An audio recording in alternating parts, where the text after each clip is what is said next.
Good evening and welcome to Paxton Road TV, PRTvSpurs, your one and only channel for all Tottenham Hotspur preview, reactions, talking points, you name it, whatever it is, we've got you covered. Make sure if you're already joining us or if you've already joined us, make sure you smash the like button, subscribe to the channel, PRTvSpurs and Paxton Road TV. Massive game this weekend, again, as always, week in, week out, 3 losses on the bounce. But hey-ho, it's only off to Etihad we go and Manchester City. Joining me to preview this weekend's game is the one, the only, Sam_Spurs for life. Good evening, Sam. How are ya? Cold, but good. As you can see, I've got a jacket on. Even though my heating's on, because of the fact that it is that cold and I've got a window open. Yeah, I don't know why I've got the window open, but just got to get the fresh air circulating. Anyway, we're talking about football, not about how cold it is in my house.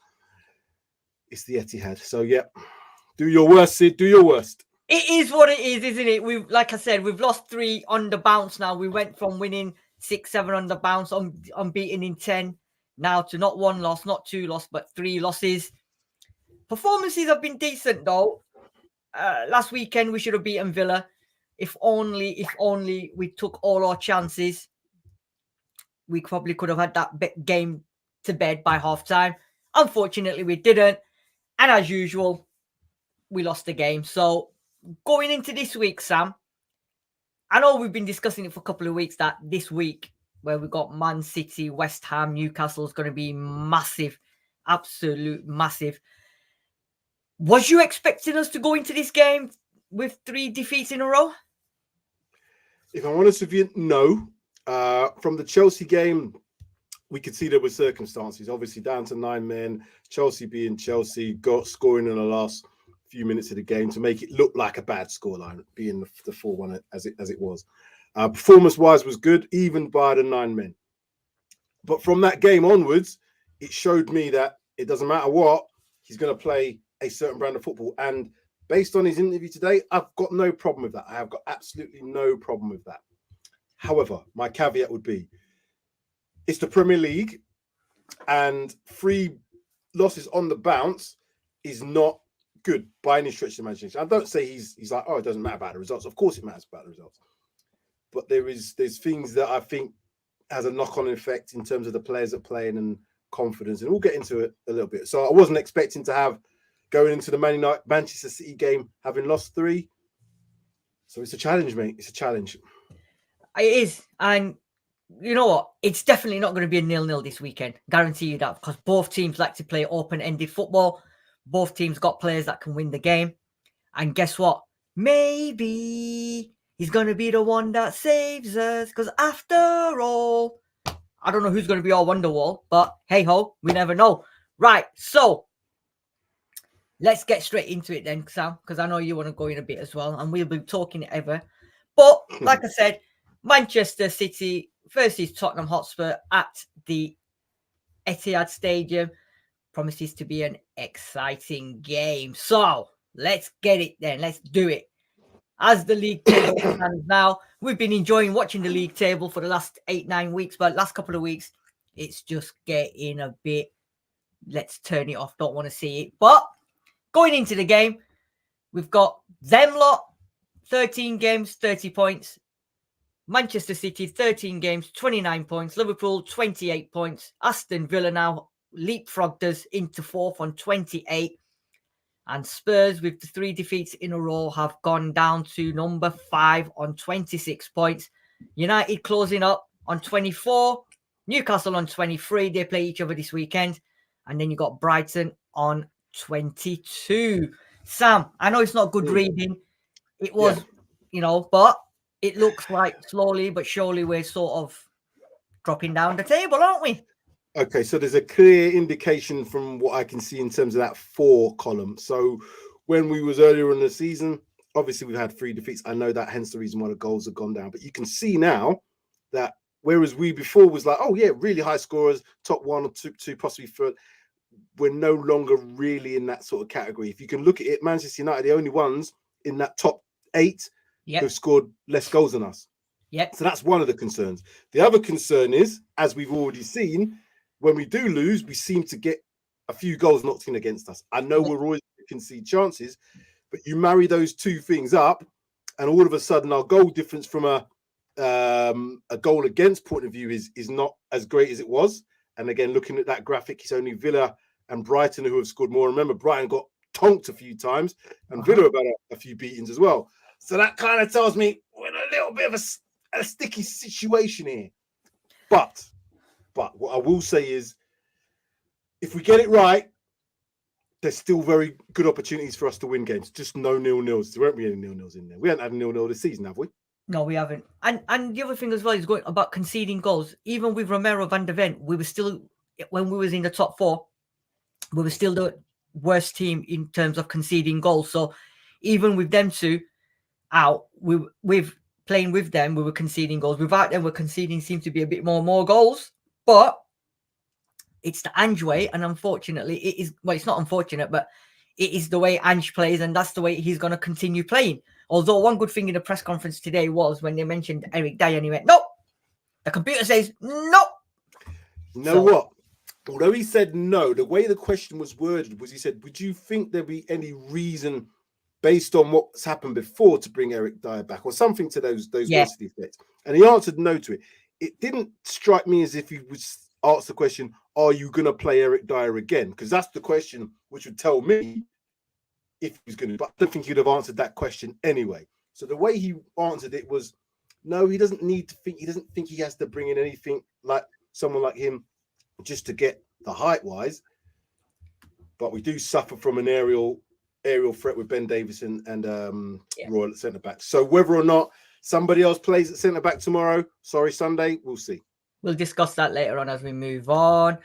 Right. 52 meetings between Manchester City and Tottenham Hotspurs, of which Manchester City have 17 wins, Spurs have 28, of which Manchester City have won 11 at Main Road / Etihad.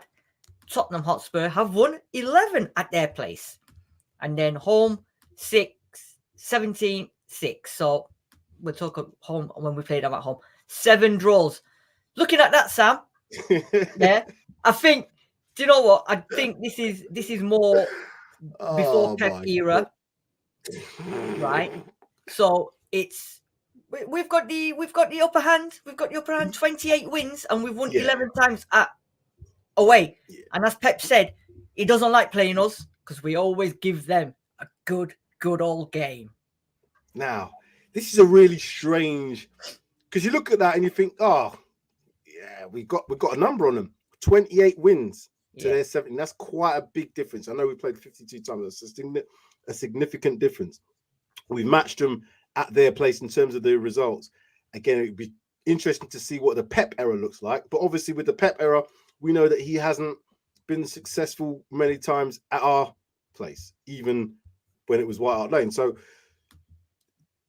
I think it's going to be a tight game. I do think it's going to be a tight game based on what City have done and what I saw in the week and what I saw against Liverpool.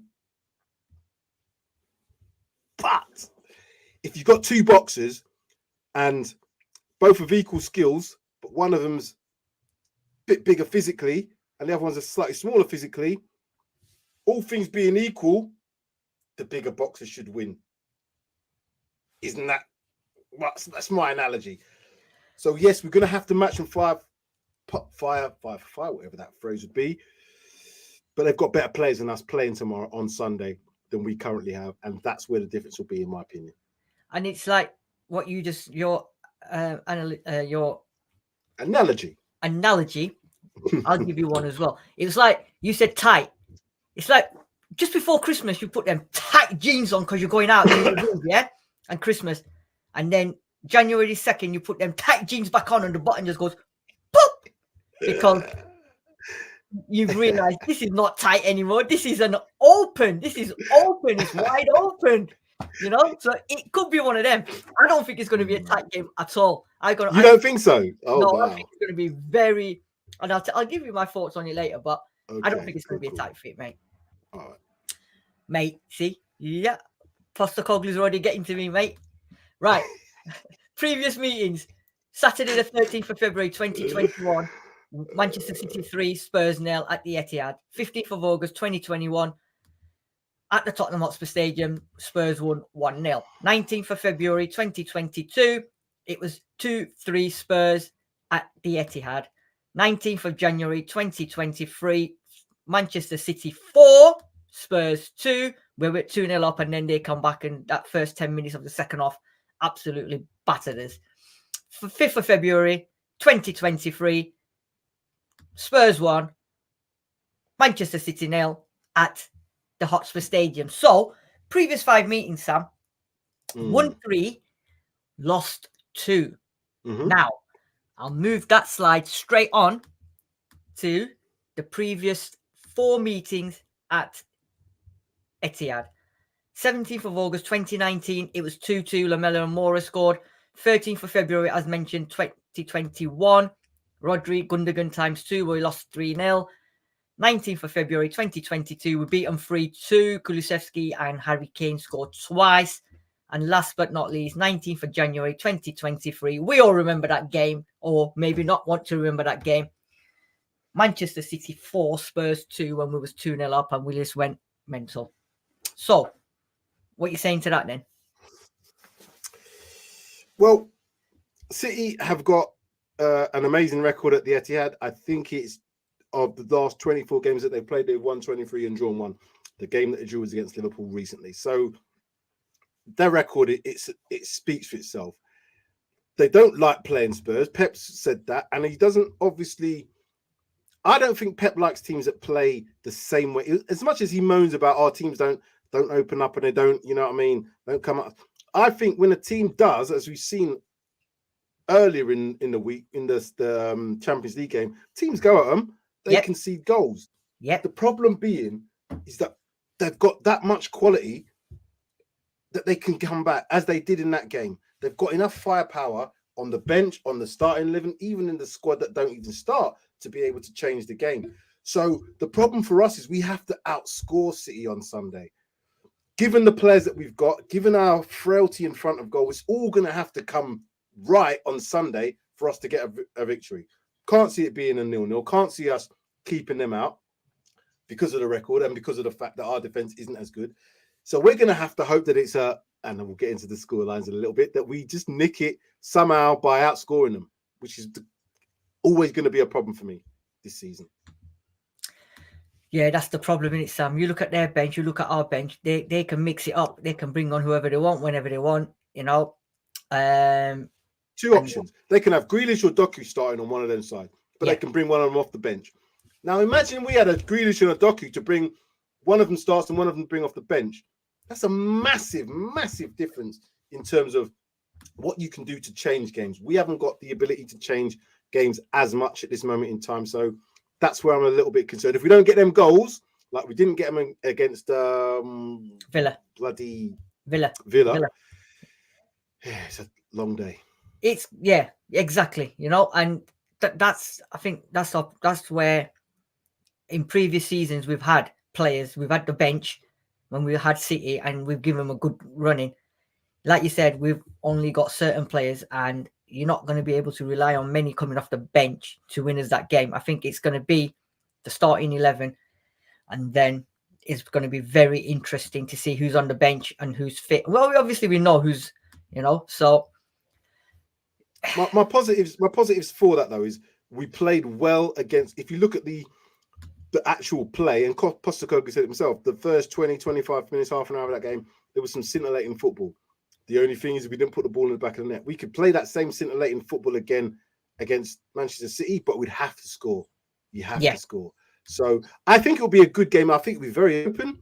And I do believe that, you know, Manchester City, although they want open games, teams that do take it to them, as I've mentioned already, they're susceptible, because at this moment in time, I don't think they're as good defensively as they have been in the past, but they seem to get better during the season. Let's just hope they don't get better on Sunday.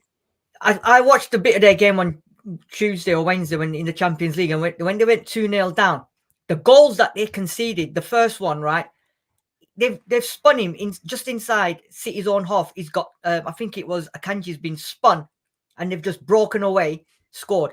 Second goal on the byline, just inside Man City's off again, killed them for pace. Diaz and Akanji. So if Son, Kulu, Gil, well, I don't know, I'll show you the team in a minute. If they're all on like that, I think City can be got at. The only question, but it's can we sustain them at the back? You know what I mean? And it's like you said, we're going to have to outscore them to beat them. No, we can't win this game 1-0. No. I'm almost certain within any sort of certain thing that I can be certain about that we will not beat them 1-0. Because the reason I say that is I know that teams are going to get opportunities against us, regardless of whether it's City, regardless of whether it's Sheffield United. The way we play, chances are created. That's a given. Yeah. Now, who better to put them chances away than bloody baby robot Ireland? Well, of course. We'll see. Yeah. We'll see. So, last 5. We won Fulham 2-0. They beat Brighton 2-1. We beat Palace 2-1. They beat United 3-0. And then, obviously, I'm not even going to go through it, but we know what happened next for us. So, last 5 games, we've won 2, lost 3. They've won 2. Having scored in every match of those games as well, by the way. Yeah, they've drawn 2, won 3, and they've scored in every single one of them matches. I'm saying that we've scored. Same as us. Yeah, there you go. But they seem to be scoring a lot more goals. But you know what? It doesn't matter. That's what I'm scared of. No, that's what I'm scared of. It doesn't matter. We could win 1-0. You know. We could. I'm going to almost guarantee that we won't win 1-0. If we win the game, it's going to be a 3-2. The Chelsea game that they had, it was 4-4. I don't expect it to be 4 goals each. Yeah. But I do expect it to be quite a high-scoring game because of the nature of how we play and because of the chances that City will give up. But quality is going to dictate this result tomorrow. I'm sorry, Sunday. I keep saying tomorrow. I wish it was tomorrow. Get it out of the way with. Yeah. I totally agree with you. Right. So, moving on to the season so far. It was good for 3 apart from the last 3 games. It's still good. It's still good, but what I'm saying is it would have been better if we had won them games, which we shouldn't have. Right. City are 2nd, Tottenham are 5th. Won 9. City, Tottenham have won 8. Drawn 2 apiece. Lost 2. Man City, Spurs have lost 3. Goals per match, 2.54. Man City, 1.92. So since Maddison injury, we seem to be going sort of slowly going down goals per match. Goals conceded, they're conceding 1. We're conceding 1.31. Clean sheets 4. 2.54 chances created, 2.31 Tottenham. 6-1 biggest defeat, 5-2 for us, and then 4-1 for us, defeat, 2-1 for them. Right. So 2.54 goals per match, 1.92. So 0-0 is out of the question. Right? Guaranteed. And both teams are conceding at least 1 goal.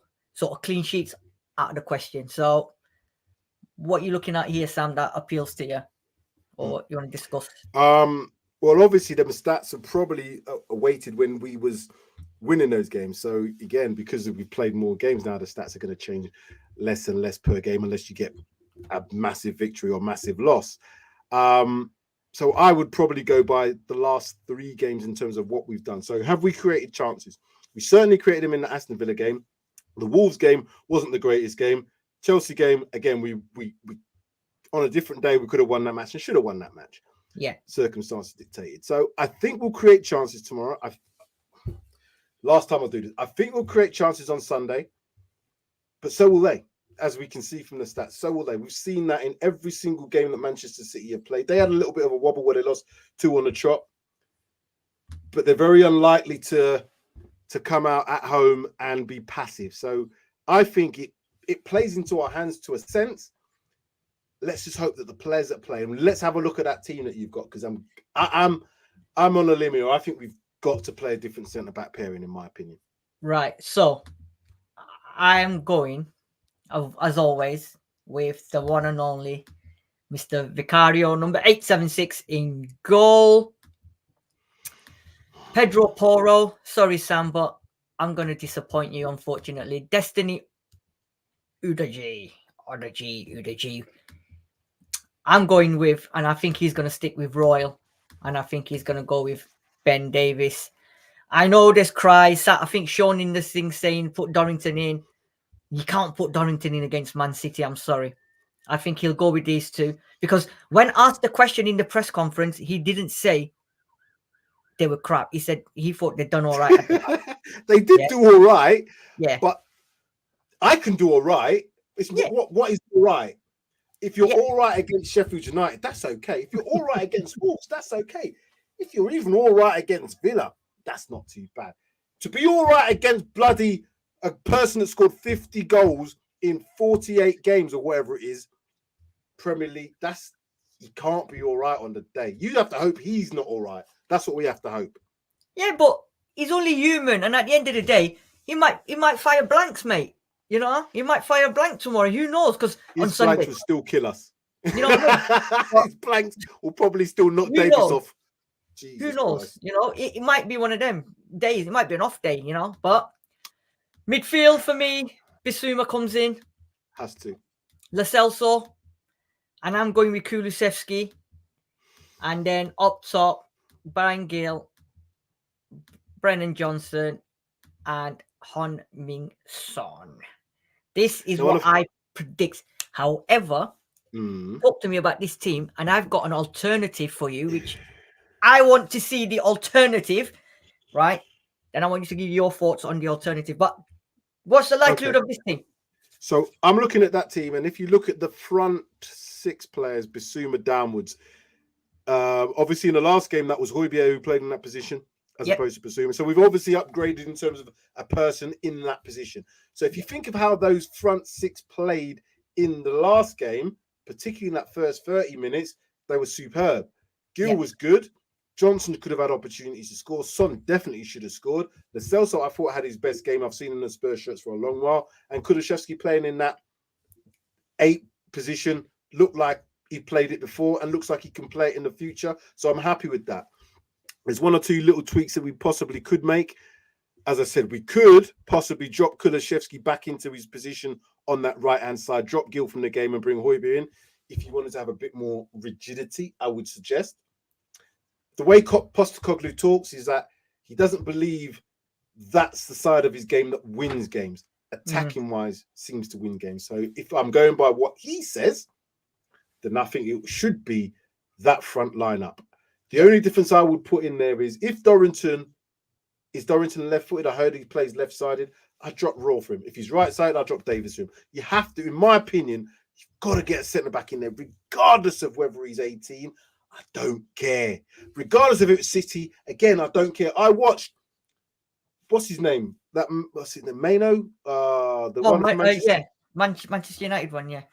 Came on as sub in a Champions League game, making his Champions League debut in a match that was very, very hostile. You go Galatasaray, that ain't a place that you want to make your debut. No chance. Even if you come on as sub, it's really bad. And he looked like, yeah, I can do this.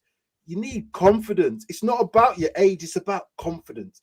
Is Dorrington confident enough to step in? I don't care if he makes mistakes. I expect every player in this team to make mistakes. But what I'm saying is, I know the mistakes that Davis will make, and I know what Raw. They're both not good in the air. Davis is going to get bullied. Raw can't defend crosses, really.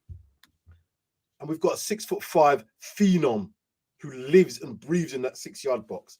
You need somebody who can match him physically, I think, more so than anything else. But I think with Dorrington, if he had played a few games, come on as a sub or something, then you're making him start against Man City, I would understand it. But you needs must though, Sid. I'm not saying in normal circumstances that you would play Dorrington. No, I get you. You'd want to try and do that gradually. But when we had Van der Ven, we brought Van der Ven, we threw him straight in. Now, we didn't know what he was going to be like, and he was a little bit shaky. But the fact is, we could see the potential. Oh, yeah, well, I can see what this guy's like. We've already lost 3 games. The likelihood is most teams don't beat City anyway. They've got 23 games won, 1 game drawn in 24 games. So the likelihood is we're not going to win this game. So I just want to see a player put in the biggest melting pot, heat, kitchen situation possible to see what he's made of. Now, that's down to the manager to make sure that he looks after him from a mental point of view and a confidence point of view. But just because he's 18, we can't, we're going to wait till he's 21?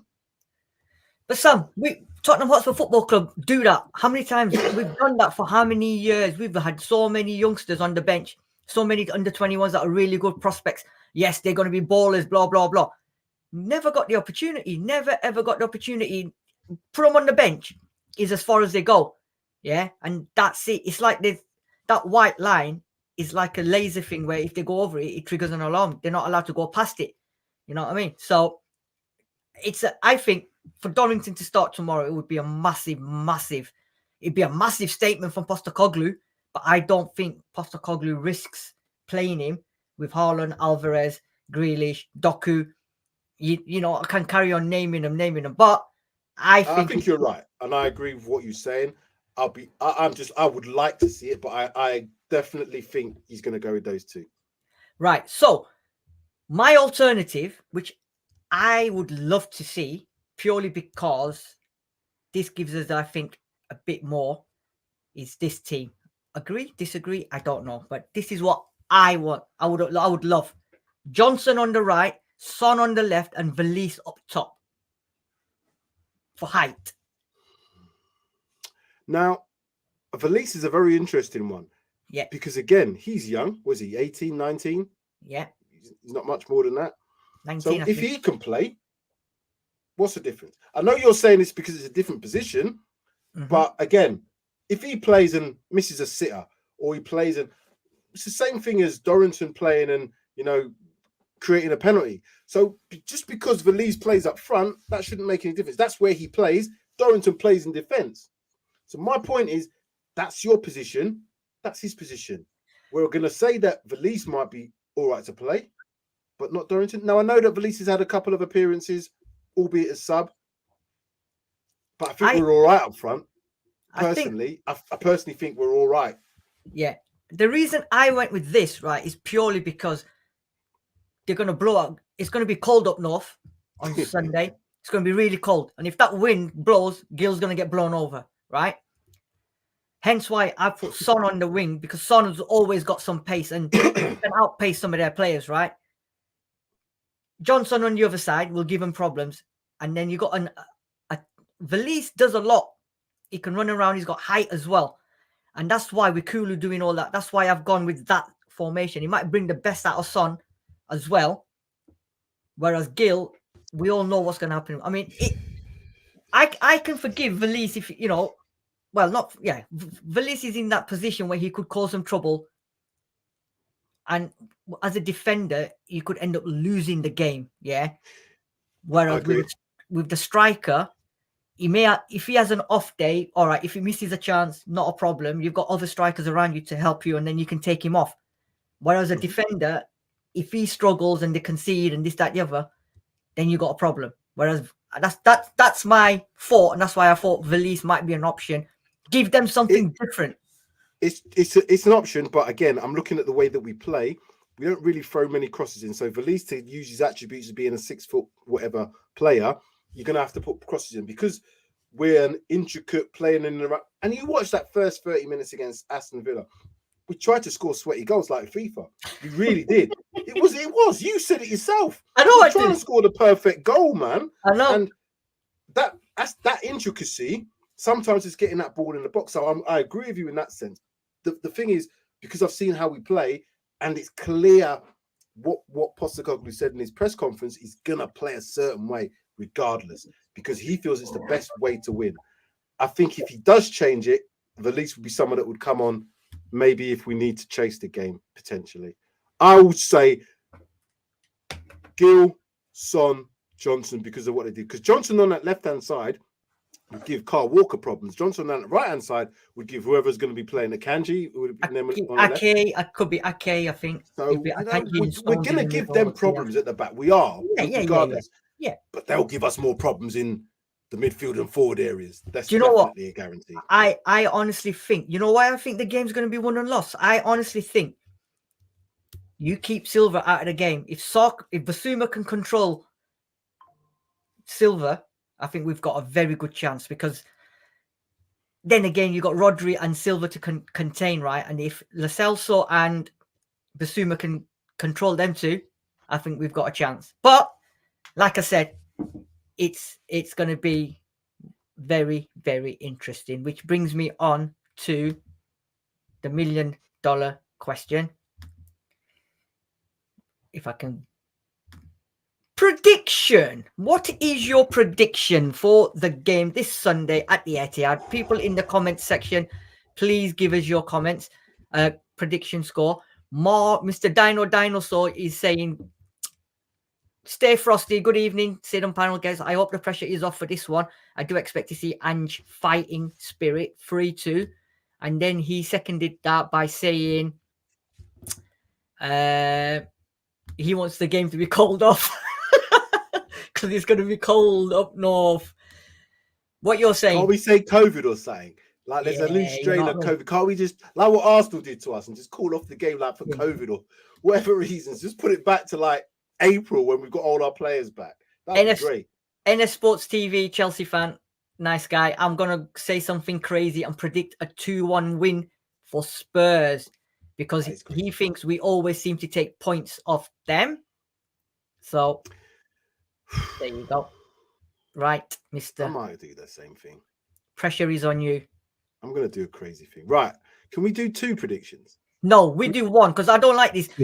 I don't like this. 1 on the heart. Put your hand on your heart and tell me. No, we're not doing none of that rubbish. Yeah. Look, what's the point? 10-2 to Man City. No. Wow. Right.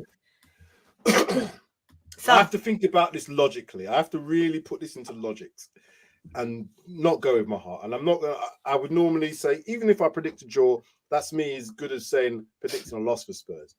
Yeah. 23 games and 1 draw in the last 24 does not sound good to me for going to the Etihad. Losing the last 3 games with Ben Davies and Rod at the back, I know they didn't play in all the 3 games, but it doesn't make me feel with confidence. We're struggling at the front. We need to get everything right to get this result. We can get it right, but I can't see us keeping a clean sheet. For that reason, you're going to like this one. I'm going to say Spurs 3-2. After all that shit I've talked, I'm going to say Spurs 3-2. Spurs to win 3-2, yeah? Yeah, there we go. Okay. Man's been saying this, that, the other, and now he's saying 3-2 to Spurs. Right? What's the point, FC? Man's has got me in confused mode now. I just want us to win. We can't lose 4 games in a row, man. I know. I think you're losing the plot, just like What's the Point FC. I can understand why What's the Point FC has lost the plot, because Pav's not on, right? So he's lost the plot. Kevin Gonzalez is saying 4-3 to Spurs. So you're saying 3-2 to Spurs, yeah? Yeah. Okay. That's fine. That is fine. I'm right, like I said to you, Sam, right? Last couple of weeks, I've been saying it, even though we've had the back defense and we've had Royal and Davis and we've had Basuma missing, Romero's missing, Madison's missing, and we've all said this, that, that. And I've always said Spurs to win, Spurs to win, Spurs to win. Last week for me, that first 25 minutes, we've got to take the chances, and we discussed that. And I said it to my boys and everyone, and I said, we've got Man City next week. If we get them chances in the first 25 minutes, we've got to take them. Yeah, we've got to take them. We didn't, and we lost the game. Against Manchester City, it's so important. If we get them chances, we cannot afford to miss. And for that reason, I think we're going to get beat. And I think it's going to be 4-2 to Man City. And I'm being nice because City on their day, like you said, 23 home games, they've only lost once. And we're coming up. They haven't lost. That's in 24 games, they haven't lost. They've won 23 and drawn 1. And they're coming up against Spurs, who free-flowingly can concede goals. Now, you could look at it a different way and think, in all those games they haven't lost, it could be their time, could be Dr. Manchester City. Yeah. How many times have clubs come to Tottenham Hotspur Football Club and we've said they've not won at our stadium for how many years and that, and then Dr. Tottenham turns up? Let's reverse that and go there and be the first team to beat them. I won't be surprised if we ended up beating them, but I'm just saying I think Spurs will lose 4-2. I think City will be too strong for us. And look at them, 2-0 down. They come back to winning the Champions League. And that team, Leipzig got a decent defense. We don't. So on that count, 4-2 to Manchester City. Sam, I know you want to go. People in the comment section, thank you very much for joining us. Thank you for all your comments. Please make sure, if you haven't already subscribed, make sure you subscribe to the channel. Smash that like button. And make sure you join us for the reaction on Sunday. Win, lose or draw, we'll be with you with all the reaction and to analyze the game. Pav, I'll make sure she joins us, Mr. What's the Point FC on Sunday. Don't worry. Only 2 more nights. 2 more nights. Hopefully, I'm just going to say quickly because I am going to go in a minute. Hopefully, we're going to do talking points tomorrow because there's no 12:30 game. So if you're available, see if Pav's available, Sean. 12:30, we can do another chat. We can extend this conversation if we want. I want to talk about. It's going to be called Dire Consequences. That's what the title of talking points is. Dire Consequences. Think about that, people, for tomorrow. Yep. Think about that, people. Enjoy your weekend. Hope you have a lovely weekend. Make sure you come to us tomorrow for talking points because it could have dire consequences on Sunday. Who knows? Have a great night. Make sure you come back on Sunday and tomorrow. We will see you soon. Come on, you Spurs. Come on, you Spurs. More development football, more development